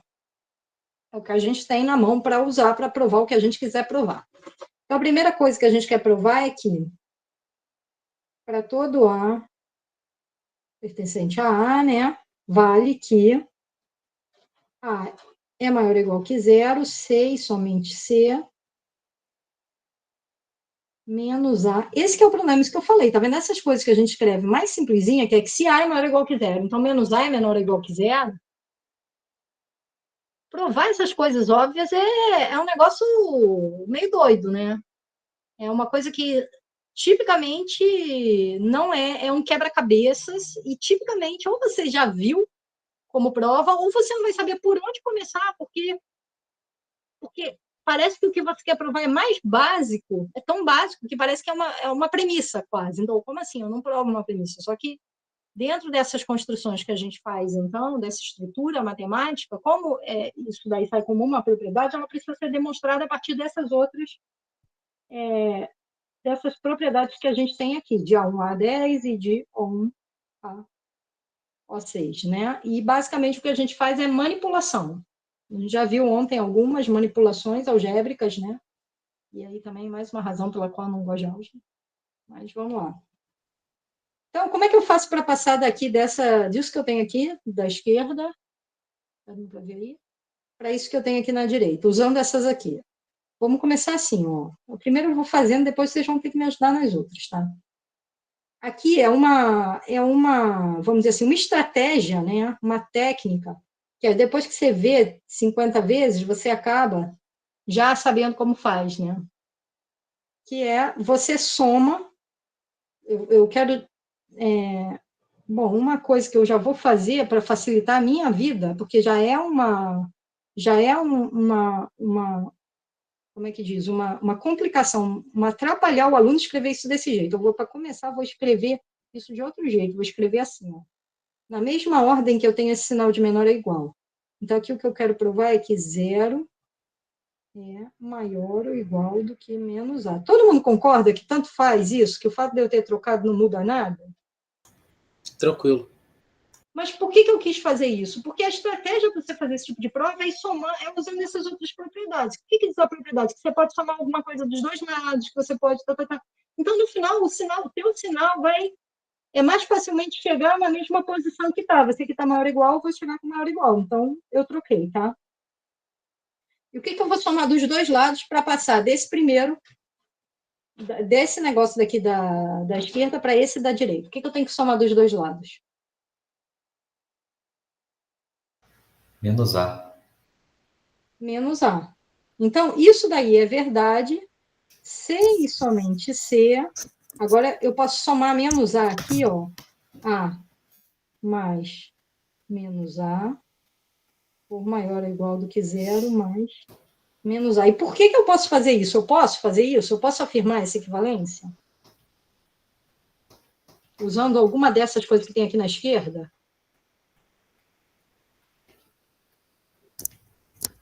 É o inverso aditivo, né? Você pode... Ainda não usei. O inverso aditivo diz que se eu somo A com menos A, dá 0. Isso ainda não usei. Vou usar, já usei isso no meu pensamento. Aí sim, usei no meu pensamento. Tá. O Marcelo também usou isso no pensamento dele, não foi, Marcelo? Mas na prática, aí, o que eu fiz aí, para dizer que isso daqui é equivalente, que eu não destruí aqui a minha inequação, o que foi? O que eu estou usando aqui? Qual propriedade? Que me diz que eu posso somar dos dois lados, sem bagunçar a ordenação. É a monotonicidade da soma, seria isso? É a O5, né? Exatamente. Então, aqui eu estou usando o O5. Tá certo? Pela O5, eu consigo somar dos dois lados. Beleza. Agora, a gente vai usar essa que o Danilo tinha falado, que é o inverso aditivo. Foi Danilo que falou? Quem tinha falado do inverso aditivo? Fui eu mesmo. Então, Danilo, agora eu vou pegar aqui o inverso aditivo. Pelo inverso aditivo, eu sei que isso aqui vale quanto? 0, né? C e somente C. E aqui eu vou usar A2. Isso aqui vale 0. E aqui desse outro lado, vale quanto? É menos A, né? Menos A. E o que eu usei desse outro lado, azul? Neutro aditivo, né? Neutro aditivo. Tá vendo? Aí assim a gente constrói essas demonstrações, né? Entendi. Eu acho que a dificuldade desse específico é que, assim, normalmente quando a gente... porque nesse caso, o cardápio está muito farto, né? Então, quer dizer, são 16 coisas para... E quando é mais restrito... porque tudo bem que, assim, né? Quando a gente tem um monte de coisa para usar, permite que a gente vá mais longe, né? Dá para você sair provando um monte de coisa porque você tem um arsenal farto. Só que, ao mesmo tempo, fica difícil de você olhar, assim, né? Fica. E de decidir o que você vai usar, né? O que eu vou buscar, exatamente. O que eu estou procurando, né? Mas é maneiro, faz sentido, assim, depois que... Tá tranquilo. Então, aí a 2 vai usar alguma coisa parecida com o que a gente fez antes aqui, ó. Vamos fazer a 2, então. A 2, ela é assim, né? Então, eu tenho que... eu vou começar com A menor ou igual do que B. E onde é que eu quero chegar? Vou escrever aqui desse lado onde eu quero chegar. Eu quero chegar em menos A maior ou igual do que menos B. Então, o que eu posso usar aqui para passar de A menor ou igual que B para menos A menor ou igual que menos B.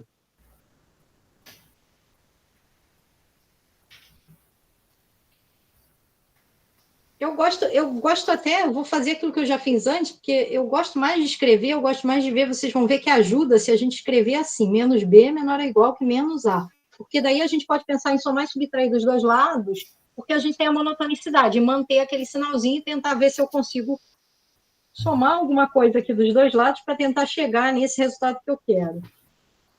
Mas é aquele negócio, gente, você nunca viu, é difícil de pensar. Só se você já viu a demonstração que teve. Talvez você sugeriu aí, começar pela monotonicidade, né? Você coloca com menos A dos dois lados, né?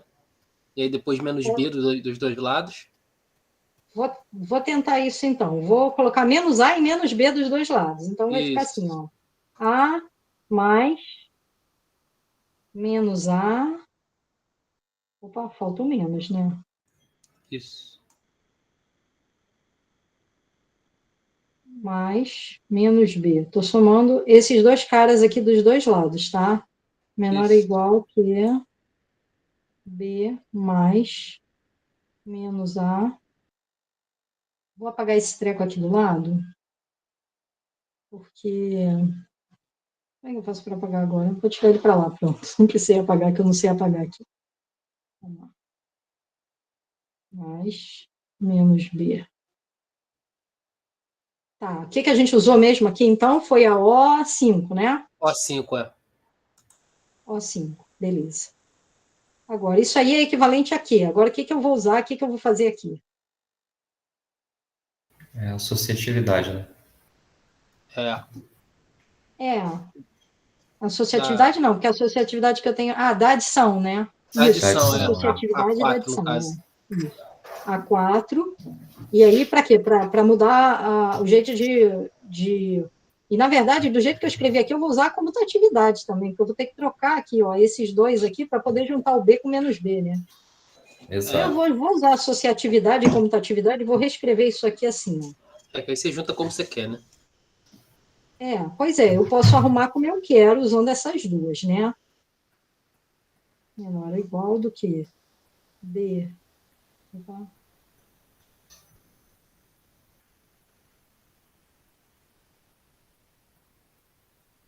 Posso escrever assim, usando aquelas duas que vocês falaram, a 3 e a 4? Acho que sim, né? Sim. Pode, né? Associou e agora ficou bem mais tranquilo. Agora, o que eu uso? Inverso aditivo, né? Inverso aditivo. Alguma coisa. Que é inverso aditivo, que já marquei até com essa cor mesmo. Olha só, estou ficando profissional nisso. Aqui dá 0 mais menos B menor ou igual do que 0 mais menos A. E isso aqui, o que eu usei aqui foi o inverso aditivo, que era A2. Não é isso? Certo. E aí, a gente já chegou, né? Não, ainda está faltando uma, né? Qual que é agora que eu vou usar? É o neutro, né? Elemento neutro, ó, 1, né? Que diz que eu posso eliminar esse 0. Menos B menor ou igual do que menos A. Tudo bem? Sim. Maneiro. É um joguinho, né? É o que você falou no negócio da álgebra, assim, Quando você vê a coisa acontecendo, você consegue engatilhar as propriedades de maneiro. Só que, ao mesmo tempo, é uma parte da matemática que eu começo também, tipo assim, pô, entendeu? Começa a perder a graça um pouco, assim, porque nesse caso tá tranquilo. Mas tem demonstrações que é aquela coisa que você falou, que se ninguém te falar, dificilmente você vai, sacou? Não, porra, e sobretudo quando você fala. Não, é isso mesmo. Tem demonstração, cara, que é aquela sacada assim que se ninguém te falar, você não vai se tirar sozinho. Então é um jogo, sacou, que é meio roubado, assim, para quem conhece. Especialmente quando você está tentando provar uma coisa que você não entende nem por que você precisa provar. Porque aquilo parece mais óbvio. Por que você precisa fazer uma demonstração complicada para provar uma coisa que seria tão evidente, né? E aí você se perde, porque como isso que você considera evidente, você, na verdade, não pode usar, não pode simplesmente afirmar, então o que eu posso usar, o que eu não posso usar? E na prática, assim, o que acontece que a gente aprende é a gente meio que vai se familiarizando com essas técnicas, né? Então eu vou usar isso aqui somando a mesma coisa dos dois lados, blá, blá, blá. Mas é uma prática cultural também, num certo sentido, né? E a gente tem que Mas pensar... também é um atestado de que, assim, os sentidos vêm primeiro, né? Isso é por último, assim. Os caras têm que inverter, mas o sentido vem primeiro. O sentido grita. Quando você olha... É por isso que quando a gente olha, porra, isso é óbvio. Por que eu tô... É porque o sentido, né? A gente tem um sentido constituído para essas coisas. Aqui o que eu acho legal dessas ideias é a gente lembrar sempre daquela história do passa para outro lado e muda de sinal, né? Que é um problema, né? O passa para outro lado e muda de sinal, porque os alunos memorizam muitas vezes isso desse jeito, e na verdade o que a gente deveria estar fazendo, aí sim eu acho que em boa parte dos casos, pelo menos talvez não em todos, seria usar essa monotonicidade, essa ideia, olha, na equação, né? Eu posso somar dos dois lados, o -5, ou mais, e aí por isso esse aqui sai com esse, para dar um sentido, porque senão eles memorizam como se fosse uma regra, e de repente você pega e vê que o aluno está passando, por exemplo, 2x igual a 1, então x igual a -meio, porque eu passei o 2 para o outro lado, eu tenho que mudar o sinal. Assim, eu não me incomodaria com essa coisa se for uma coisa que é constituída por eles mesmos. Tipo assim, da gente ficar um tempo fazendo isso, e aí depois de um tempo eles perceberem, o efeito disso aqui que eu estou fazendo é como se estivesse passando para o outro lado. E a partir daí o cara meio que não. Então eu vou pensar assim daí em diante. Mas teria que ser uma coisa constituída por eles. Só que aí, mas para isso a gente teria que ficar trabalhando um tempo só assim. E o tempo a gente não tem. A gente também estava falando isso lá na quinta-feira. É por aí também, eu acho. Né? Aí muitas vezes a gente acaba recorrendo às regras até tipo, você dá uma explicada, não, por que a gente faz desse jeito do passa para o outro lado e muda isso, não. E depois passa só a usar a regra. Aí quem estava ali, prestou atenção, tá bom, mas quem não estava já ficou às vezes, meio perdido. Outra coisa também é essa coisa da monotonicidade do produto, quando se aplica nisso aí numa inequação, quando se multiplica por um negativo, aí troca o sinal, eles não entendem por quê, né? E seria uma boa forma também de trabalhar isso. Eu acho que essa que vocês falaram é muito importante mesmo nas equações e nas inequações, né? Mas essa monotonicidade do produto, tanto nas equações, que faz sentido, agora nas inequações, quando multiplica por negativa, que às vezes o pessoal pira. Sim. Isso está nesse próximo. Vamos fazer esse próximo item, gente? E aí, eu vou fazer ele rapidinho aqui, para poder a gente chegar na parte dos complexos que eu queria ainda fazer antes do intervalo, pode ser? Para a gente fechar essa parte dos complexos também. Então, essa terceira diz o seguinte, que se eu tenho A, B, C e o C é negativo, é menor ou igual que zero, justamente isso que o Marcelo estava falando. Então, se A é menor ou igual que B, então AC é menor ou igual que BC. Isso vai usar esse mesmo tipo de estratégia que a gente estava usando aqui. Então, aqui eu tenho agora um C que é menor ou igual que zero, né? Olha só, menor ou igual ou menor que zero? C que é menor ou igual que zero. E aí ele quer provar que se A é menor ou igual que B, então A vezes C é maior ou igual do que B vezes C, tá? E aqui vai ter truque também, esses truques que a gente está vendo, né? Tipo, a soma dos dois lados, usando, na verdade, quando eu estou chamando de truque, o que eu quero dizer, o que eu estou querendo chamar de truque? Na verdade, o que a gente vai usar são essas propriedades que está aqui. O que eu chamo de truque não é usar a propriedade, é saber qual propriedade vai usar. Isso é o truque, entendeu? A propriedade não é truque, ela é propriedade. Agora, truque é você tirar da manga assim, essa daqui, eu vou pegar essa daqui. Então, mas a gente já viu, então, esses truques a gente, na verdade, as pessoas fazem depois de aprender, de ver várias vezes. Então, o que a gente vai fazer aqui é a mesma coisa que a gente fez antes, ou seja, eu começo com o A menor ou igual que B e vou usar alguma monotonicidade. Só que o que eu vou fazer? Eu vou usar a monotonicidade, olha só, dessa vez eu vou discutir antes a estratégia com vocês. Eu vou usar a monotonicidade do produto. Só que você vai dizer, não pode usar a monotonicidade do produto. Por quê? Por que eu não poderia usar a monotonicidade do produto agora? Porque o C é negativo, né? É menor né? que zero. Porque o C é negativo. Então, aí o truque vai ser eu multiplicar por menos C, porque se C é negativo, menos C é positivo. Aí eu uso a monotonicidade do produto com C positivo e depois eu vou usar os inversos que eu tenho para poder desinverter o negócio, entendeu? Qual que é o truque dessa? O truque é esse. Então, vamos fazendo aqui que a gente vê como é que fica. Ó. Então, aqui eu vou fazer assim, ó. A é menor ou igual que B. Isso aí, ele até, como ele está criando uma implicação, dessa vez ele nem fez equivalência. Já vou puxar uma setinha daqui. Se C é maior ou igual que zero, então, se C é menor que zero, desculpa, então menos C é o quê? Menos C é maior ou igual que zero. Né? Beleza. Então, aqui eu vou multiplicar usando a monotonicidade do produto. Qual que é o número aí da monotonicidade do produto? Ih, rapaz, não sei. Acho que é O6, é o último. Não sei. O6. Isso aí. A monotonicidade do produto vai me dar essa desigualdade daqui, concordam? Certo. Certo, né? Agora, tem alguma desigualdade aí que fala para mim que se... cadê? Tem alguma coisa que a gente já provou aqui antes, essa A2. Olha o que a gente acabou de fazer na A2. A gente provou que se A é menor ou igual que B, menos A é menor ou igual que menos B, não é? Sim. Então, usando o item 2 agora, eu aqui tenho A vezes menos C e B vezes menos C. Na verdade, eu estou usando o item 2, deixa eu ver aqui a demonstração dele, mais uma coisinha, né? Aqui, ó. Ele já escreveu antes isso daqui, então aqui já tem uma passagem de escrever antes. Isso aqui como menos AC, tá? Menor ou igual que menos BC. E aí agora vai usar o item 2, tá? Eu não preciso botar isso aqui, porque eu vou botar essa implicação, vou escrever aqui embaixo. Agora vai usar o item 2 e vai, então, inverter isso daqui, porque o item 2 diz que se menos alguma coisa é menor ou igual do que menos outra coisa, então essa alguma coisa aqui é maior ou igual do que essa coisa daqui. Isso a gente tinha provado. Tá bem, gente? Sim.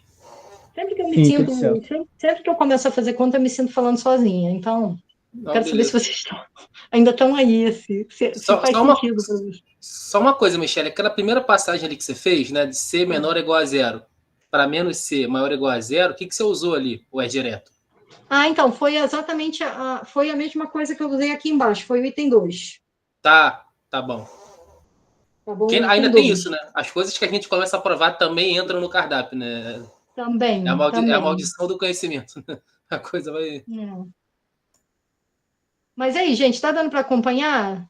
É como eu te disse, como eu estava dizendo para vocês, são demonstrações de coisas simples, mas não são demonstrações fáceis, né? O fácil ou o difícil depende de quantas vezes você já viu, ou quantas vezes você já fez. Na verdade, eu, para dar essa aula aqui agora para vocês, eu passei amanhã aqui estudando, tá? Senão eu não estava dando, não, porque eu não ia lembrar. Como que eu provo mesmo isso, entende? Então, esse fácil ou difícil depende do quantas vezes você já fez agora. Pode dizer, é simples, por quê? Porque é um negocinho curto. E daí, tudo bem? Tá ótimo. Essa confissão é muito importante que você fez. A gente tem que ouvir isso, assim, dos caras. Né? Mas o cara gente, chega ali... a impressão que dá é que, tipo assim, todo mundo sabe todas as demonstrações o tempo inteiro, assim, sacou? E não é assim. Não, mas não, assim, eu tenho certeza que em algum momento, quer dizer, eu não sei, se vocês já estão dando aula em escola, com certeza vocês já passaram em algum momento pela situação que eu também já passei muitas vezes, chegar na hora e não lembrar alguma coisa, e caraca, agora como é que eu faço isso? E é muito ruim, né? A gente fica se sentindo mal. A gente devia poder conversar e dizer, não, olha, tá vendo só, justamente mostrar, mas a verdade é que a gente se sente, né? Então, o professor que tem sempre a coisa ali pronta para fazer na hora, porque ele faz o dever de casa, tá? É assim. Então tá, beleza. Para que isso tudo aí? Para que a gente provou essas propriedades? O que a gente queria, nosso objetivo era a questão dos complexos, não era? Era mostrar que os complexos, na verdade, não dá para ordenar. O que a gente vai fazer, a gente vai mostrar que não dá para ordenar os complexos usando alguns teoremas, tá? Esses aqui eu até trouxe para cá, assim, já com demonstração, porque eu vi que senão a gente estender muito nessa coisa, e que o mais importante é entender o encadeamento. O que esse teorema que a gente vai olhar agora fala? Ele fala que Se a gente tem um anel ordenado, que não tem divisores de zero, lembra o que é que não tem divisores de zero? Então, o A ao quadrado é igual a zero, sem somente ser o A vale zero. Antes de pensar na demonstração, eu quero saber por que quero isso daí. Eu vou juntar isso, eu quero saber sobre A quadrado. Por que eu estou olhando para A quadrado? Porque quando a gente cria os complexos, a gente cria a partir de uma ideia de que tem que ser um cara que o quadrado dele dá -1. Não é isso? Os complexos nascem com essa ideia de que você vai ter um conjunto em que você vai ter um elemento cujo quadrado é -1. É a raiz, depois a gente fala, a raiz de -1, na verdade. Mas o I é isso, é um elemento cujo quadrado dá -1, é isso. Então, é desse ponto que a gente tem que tirar as possíveis contradições que nascem juntos com o nascimento dos complexos. Né? O complexo nasceu, você criou o complexo, beleza, vai ter coisas boas, você vai poder usar, mas vai ter certas coisas que não vão funcionar. Todas essas coisas, de alguma forma, estão associadas à receita que você usou para criar o bicho, né? O complexo, no caso. E a receita que a gente usou foi do quadrado, você tem um número que o quadrado dá -1. E aí, então, esse outro teorema aqui vai dizer, a gente já viu aqui que se o anel é ordenado e sem divisor do zero, o quadrado só dá zero quando somente seu elemento é zero. E o outro teorema vai dizer que se A ao quadrado é maior ou igual que zero, desculpa, que se ele é um anel ordenado, então A ao quadrado sempre é maior ou igual que zero. Repara, aqui já tem um problema aí quando a gente pensa nos complexos, não tem? Tem. Por que tem problema? Por causa do I, né? I ao quadrado é -1. O I ao quadrado é -1. Então, isso aqui não casa bem com o complexo. Eu não consigo fazer o complexo, não vou nunca conseguir fazer o complexo ordenado, a menos que na minha ordenação -1 seja um número positivo, né? Mas, sim, obviamente, que vai ficar difícil você construir uma ordenação em que até o -1 é positivo, -1 é... Entende? Você, na verdade, você só vai poder ter números positivos, porque, na verdade, você pega qualquer complexo, ele é o quadrado de algum outro complexo, não é? Não é verdade? Sim. Então, é muito malabarismo, né? Hã? É muito malabarismo. Não tem como. Fazer ordenado, não tem como, porque o que a gente vai ver, e agora eu entendi por que tem as outras proposições aqui que eu não tinha entendido muito bem por que estavam aí, né? Mas agora até entendi. Tá vendo? Legal isso também, quando a gente explica as coisas. Por isso que é bom a gente botar os alunos para explicarem também as coisas para a gente, porque daí eles entendem também. Então, na verdade, a existência da ordenação depende, né, dentro de uma estrutura algébrica, não de um conjunto, de você ter o zero justamente como de você ter um corte no conjunto, parte dos positivos ou parte dos negativos. Esse corte que a gente faz no zero, ele pode ser deslocado para qualquer outro ponto, para qualquer ponto A, para separar, então, quem é maior ou igual que A e quem é menor ou igual que A. Entendeu? Ordenar é isso. É você conseguir fazer cortes em qualquer ponto, separando o que é maior ou igual e o que é menor ou igual. Tá bom? A ideia de cortes é uma ideia muito rica na matemática. Ela também deu uma construção dos reais, que é a do Dedekind, né? Mas isso é papo para outro momento. Aí. Mas a ideia de ordenar é essa ideia, de você ter um corte. E esse corte você tem, então, a questão da monotonicidade. Quando eu somo um número dos dois lados, eu ando para lá. Então, eu consigo mover o corte, mas mantendo essa separação entre quem é maior ou igual e quem é menor ou igual que o dado número.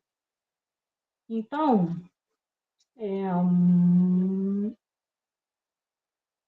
aqui, como é que é a demonstração desses dois itens aqui?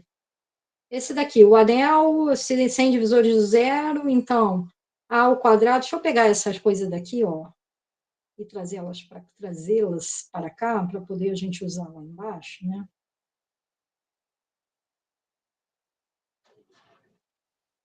Para a gente usar lá embaixo, para poder ajudar a gente a ler essas demonstrações aqui, porque com essa história de A9, A1, A2, A3, gente, eu não sei vocês, mas eu me perco. Eu tenho que ter junto a minha listinha do que é o quê. E eu perdi as Os. Não sei onde é que elas foram parar. Eu as transferi para algum limbo.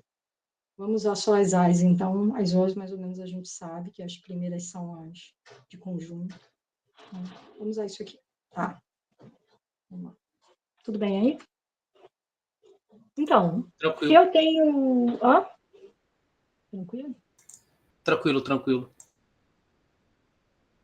Então, a demonstração da ida, né? Então, a ida eu quero mostrar que se eu tenho um anel sem divisores de zero, então se A ao quadrado é igual a zero, então A igual a zero. Aí ele segue de A9. O que é A9? Cancelamento da multiplicação. Então, se A ao quadrado...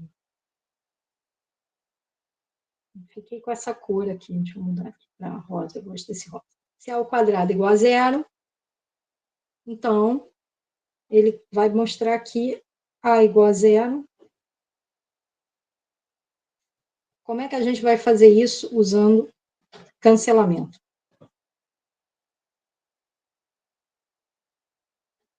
Da multiplicação. A gente vai ter que fazer alguma coisa antes, né? Concordam? Aham. Vou usar o neutro multiplicativo. Vou reescrever esse zero do lado de cá como zero vezes A. Tá bom? Aí aqui já tem uma coisa que ele não falou, ele só falou A9 aí, ó, tá vendo? Mas, na verdade, além do A9, usou também o que aqui? O neutro multiplicativo, o A7, não foi? Uhum. Aqui Sim. eu botei o A7. Tá certo? Agora eu vou usar o A9, né? Pelo A9 agora. Isso agora sim, eu vou cancelar A com A de um lado e do outro, e vou ficar aqui, A é igual a zero, tá bom? Sim, sim. E o outro lado, ao contrário. Então, eu quero provar que se A é igual a zero, então A ao quadrado é igual a zero. Aí ficou mais fácil. Porque daí eu posso, tem várias maneiras, né? Uma é multiplicar por A dos dois lados, outra é, se A é igual a zero, então A vezes A é igual a zero vezes zero, tem diversas maneiras, né? Segue da propriedade de que A é igual a zero, essa daqui. Essa daí dá para ver tranquilo, né? Tá bom? Sim. Então, beleza. Como eu falei para vocês, o objetivo de provar isso daí, mais importante aqui do que a demonstração em si, é você entender que você está trabalhando com isso, porque você quer chegar a uma contradição com o fato de que os complexos têm um quadrado de um número dando menos 1, dando um número negativo, tá? Você não poderia ter isso. Então, você já vimos ali que se o número for zero, o quadrado tem que ser zero, e aqui essa outra vai dizer que se o número não for zero, qualquer ele, na verdade, incluindo zero, mas, enfim, que o quadrado tem que ser maior ou igual que zero. Então, como é que ele faz isso aqui? Seja A um elemento do... Eu teria que escrever aqui e olhar para lá, para poder não ficar de costas para vocês. Então, por O4, A maior ou igual que zero, ou A é menor que zero. Se o A for maior ou igual que zero, então, A quadrado é maior ou igual que zero pela monotonicidade, certo? Estou multiplicando um cara maior que zero por outro cara maior que zero, vai dar maior que zero, monotonicidade. Uhum. Ou seja, sumiu aí o treco. Está sumindo toda hora, né? Dá umas apagadas, né? Pronto, agora voltou. Agora, se o A é menor que zero, aí então menos, aí ele vai usar aquela técnica que ele usou ainda há pouco, tá vendo aqui, ó? Menos A, se o A é menor que zero, então menos A é maior do que zero. Daí ele vai multiplicar menos A por menos A e vai dar uma coisa maior que zero, certo? Aqui, repara que ele já excluiu o zero. Por que ele excluiu o zero? Por causa do caso anterior. Então, ele vai encontrar aqui que o A ao quadrado, né, é menor que zero. Aqui ele está usando a regra dos sinais, que foi feita ontem. Lembra da regra dos sinais que foi feita ontem? Menos A vezes menos A é igual a A ao quadrado. Tá certo? Sim. Então, isso daí dá maior que zero. Então, repara, em particular, se A é um anel ordenado com unidade, então zero é menor do que 1. Por que zero é menor do que 1? Ele está tirando isso aqui meio como um corolário. Porque 1 é igual a 1 vezes 1. É o quadrado de 1. Né? É o elemento neutro da multiplicação. 1 é igual a 1 vezes 1. Então, 1 é um quadrado. Então, 1 sempre vai ser maior do que zero em qualquer anel ordenado que tenha unidade. E que não tenha divisores de zero, né? Porque senão 1 poderia ser zero. 1 vezes 1 poderia, enfim. Eu não quero nem pensar nisso, que isso aí eu não sei álgebra. Não sei álgebra. Então, mas aqui, o que a gente está vendo, então, é que esse teorema é muito importante, gente. É muito importante. A gente tem que entender o que ele está dizendo aí. Ele está dizendo que o quadrado do número tem que ser sempre positivo. se você tiver num anel ordenado. Então, é isso daí que destrói todas as chances de ser um anel ordenado.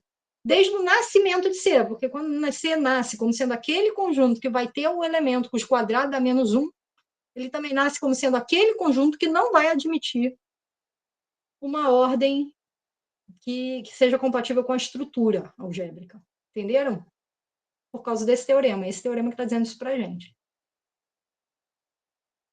Deu para acompanhar mais ou menos aí? Vocês têm questões, dúvidas?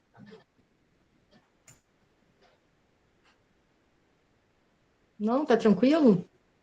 O que não significa que a gente não pode ordenar C. A gente viu que pode. Só não pode ordenar C satisfazendo que a ordem respeite a estrutura algébrica, né? Como estrutura aí não dá. Aí aqui tem outros dois teoremas, tá? Esses dois teoremas, mas eu acho que agora a gente precisava fazer a pausa, né? Esses dois teoremas, esse daqui diz que o quadrado de um anel em que se você... não, na verdade, fazer a pausa, esse teorema daqui, tá vendo? Eu estudo, mas eu esqueço. Você estuda de manhã, o negócio de tarde. Isso acontece quando você já está chegando em 50, assim, passou. Ó. Aqui, ele está dizendo, esse teorema ele decorre daquele anterior. Se você tem um elemento no conjunto que o quadrado dele dá -1, então ele não pode ser ordenado. Foi isso que a gente acabou de falar. Isso é o que a gente está falando, né? Só que aqui ele enunciou como um teorema, tá vendo? E então o corpo C, que é construído para estender R, de tal forma que toda equação tenha pelo menos uma raiz, né? Toda equação polinomial tem que ter pelo menos uma raiz. Em particular, essa daqui, do z ao quadrado mais 1 igual a 0. Você pode construir como o C, então, como um completamento algébrico, né? Pensar no C, lembrando aqui aquilo que a gente vinha falando, né? Que quando você constrói os inteiros, você está completando para ter o inverso aditivo. Quando você constrói os racionais, você está incluindo os inversos multiplicativos. Quando você aumenta para C, você está colocando as raízes dessas outras equações que não estão ali só com os racionais, mesmo com os reais você não conseguiria resolver, né? Os polinômios, né? Esses polinômios que teriam raiz complexa. Então, você amplia para ter essas raízes, mas aí você perde essa possibilidade de ter uma ordenação. É preciso abrir mão da possibilidade de ordenar o corpo. Você vai ter um corpo, mas que não vai ser ordenado. Aqui tem um outro teorema sobre anel ordenado, só que